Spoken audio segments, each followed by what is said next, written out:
actions which use fraud, deceit, misrepresentation, or dishonesty.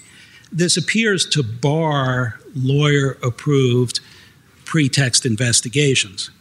But some U.S. courts have found pretext investigations okay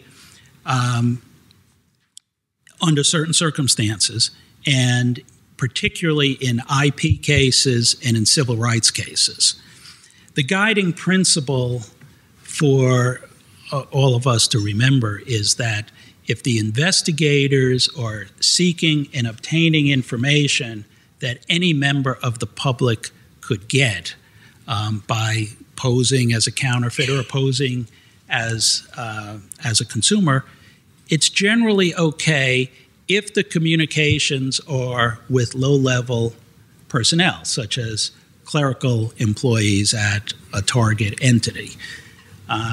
If, however, the investigators are getting information from a corporate executive or from someone else in a so-called litigation control group, it may be on the opposite side of the line. Similarly, if your target is already a defendant in pending litigation, there's a big problem with private investigators going to them and under your authority and seeking information.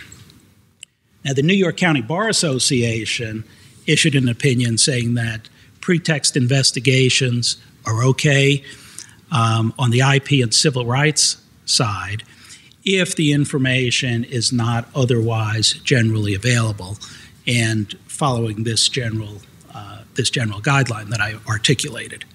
Now, given the sensitive nature of counterfeiting investigations, brand owners and their counsel must be particularly sensitive to pretext investigations and how to do them, work with investigators who know what they're doing and how to do this, and provide them with appropriate guidance.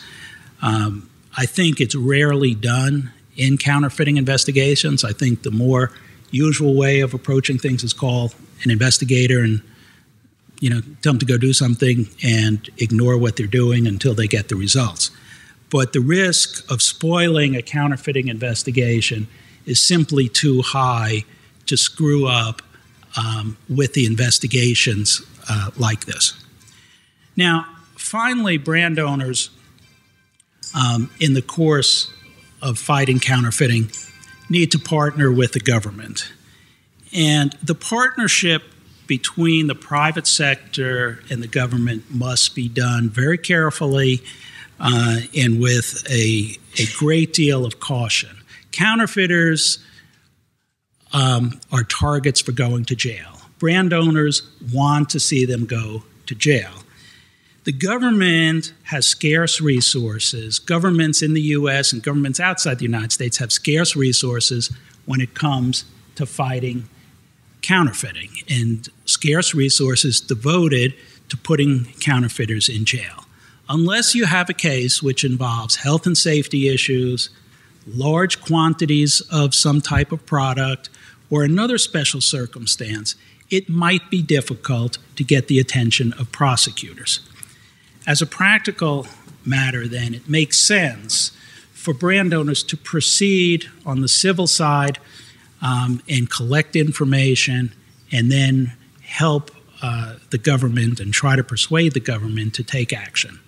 Now, can you do this? Can you proceed both civilly and criminally simultaneously? And are there advantages and disadvantages? Yes, you can proceed civilly and criminally, and I think that you should. The advantages are the civil action provides additional remedies against counterfeiters, and you want to show counterfeiters no quarter. If you can get injunctions against them, if you can get money damages against them, brand owners should do that, should go after that.